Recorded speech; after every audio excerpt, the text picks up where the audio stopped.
মেঘনা হলো দুষ্টু মেয়ের নাম, কথায় কথায় ভীষণ অভিমান। মেঘনা হলো দুষ্টু মেয়ের নাম, কথায় কথায় ভীষণ অভিমান। মেঘের সাথে ভারী সেই মেয়েটার আড়ি, মেঘের সাথে ভারী সেই মেয়েটার আড়ি, এক মুঠো রোদ তাকেই দিয়েছিলাম।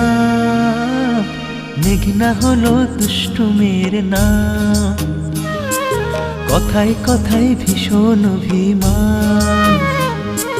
মেঘের সাথে ভারী সেই মেয়েটার আড়ি, মেঘের সাথে ভারী সেই মেয়েটার আড়ি, এক মুঠো রোদ তাকেই দিয়েছিলাম।